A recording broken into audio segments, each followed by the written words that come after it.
दोस्तों नमस्कार, स्वागत है हमारे YouTube चैनल पर।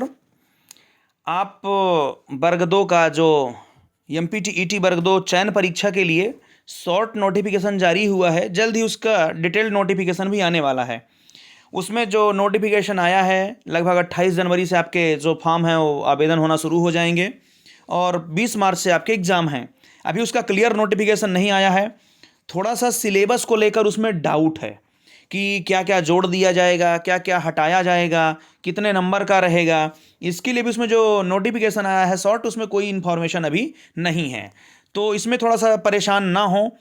ये हम आपको जो विज्ञान विषय का सिलेबस दिखा रहे हैं, ये जो अभी प्री परीक्षा हुई थी उसके जो पूरा रूल बुक आई थी उसमें ये है, तो उसको आप देख सकते हैं। जब तक क्लियर नोटिफिकेशन नहीं आ जाता मेन वाला पूरी रूल बुक, तब तक आपको तैयारी करना शुरू रखना है। वेट नहीं करना है कि जब पूरी रूल बुक आएगी उसके बाद हम तैयारी शुरू करेंगे, क्योंकि सिलेबस में थोड़ी बहुत आगे पीछे होगा। जो आपका बेसिक इन्फॉर्मेशन है 9th 10th और 6 से लेकर 10 तक आप मान सकते हैं, इतना तो सिलेबस में रहेगा ही रहेगा। तो इनके जो पार्ट हैं NCERT बुक है उसको आप जरूर अध्ययन करते रहें जब तक इसकी क्लियर रूल बुक नहीं आ जाती। और जैसे ही आती हो तो उसमें आप देख लेंगे कितने नंबर का आपका एग्ज़ाम होने वाला है, कौन कौन से सिलेबस में मतलब पाठ को जोड़ दिया गया है, किसको किसको हटाया गया है और क्या क्या ऐड किया गया है, ये आप विस्तार से देख सकते हैं। लेकिन तब तक वेट करना बिल्कुल उचित नहीं है कि आप मेन रूल बुक आते तक आप उसका इंतज़ार करें। आप तैयारी शुरू करें। जैसे हिंदी से आप तैयारी कर रहे हैं तो ग्रामर पोर्शन में करते रहें, इंग्लिश में भी यही हालत है। ग्रामर पोर्शन तैयारी तब तक अच्छे से कर लें। जो 9 10th स्पेशली है तब तक अभी तो उन्हीं को आप पढ़ सकते हैं, तब तक क्लियर नोटिफिकेशन आ जाएगा। किसी भी सब्जेक्ट से हैं तो आप तब तक NCERT का अध्ययन करना चालू कर दीजिए विस्तार से। जैसे क्लियर रूल बुक आएगी उसमें फिर हम कंप्लीट वीडियो आपको बना कर देंगे। तब तक आप इसको अच्छे से पढ़ते रहें। हम विज्ञान की चर्चा कर रहे हैं, इसलिए हम एक विषय का स्पेशली सिलेबस उठा के लाए हैं कि आप इसको देखें और इनके पाठों को देखें। तो इनमें जो कुछ है आप कुछ भी पढ़ें अच्छे से। थोड़ा सा जो नई NCERT अभी चल रही हैं इनके हिसाब से आप अध्ययन करते रहें। जैसे ही नया सिलेबस आएगा आप उसके हिसाब से उसको पढ़ लेंगे।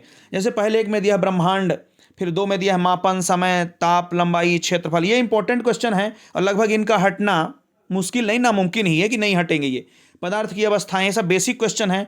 पदार्थ के गुण हैं, पृथक्करण की विधियां हैं, धातु अधातु हैं, अणु परमाणु हैं, ये सब आपको लगभग 8th 9th 10th के सिलेबस में मिल जाएंगे। तो इनको आप तब तक अच्छे से पढ़ते रहें। भोजन और स्वास्थ्य ये हट नहीं सकता, भोजन और स्वास्थ्य के बारे में जानकारी रहेगी ही। सजीव जगत है, उनमें उनका क्लासिफिकेशन है, संरचना है, जैविक प्रक्रियाएं हैं, अनुकूलन है, जैव उत्पत्ति, मानव शरीर है, विज्ञान है, शरीर क्रियात्मकता है। इस प्रकार फिर आप देख सकते हैं यहाँ पे बल, गति, दाब है, ये सब इंपॉर्टेंट क्वेश्चन हैं। कार्य ऊर्जा और मशीन है, ताप और ऊष्मा है, हमारे आसपास का जो वातावरण, भौतिक और रासायनिक परिवर्तन है, इनको आप देख सकते हैं। हाइड्रोकार्बन है। लगभग बेसिक पूरी चीज़ दी हुई हैं, इनको आपको पढ़ना ही है।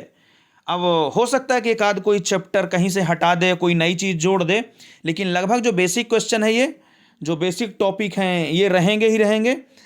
तो अच्छे से थोड़ा सा पढ़ें। बिल्कुल भी हम आपसे ये बार बार रिक्वेस्ट करेंगे कि नोटिफिकेशन का इंतज़ार ना करें। नोटिफिकेशन जब आएगा तो आपको क्लियर सिलेबस मिल जाएगा, तब तक आप प्री के सिलेबस से पढ़ते रहें। अथवा 9 10th की बुक उठा लें, 8th की बुक उठा लें और उनको कवर करें। तब तक 4-5 दिन आपको इनको कवर करते लग जाएगा, तब तक नई रूल बुक आपकी आ जाएगी।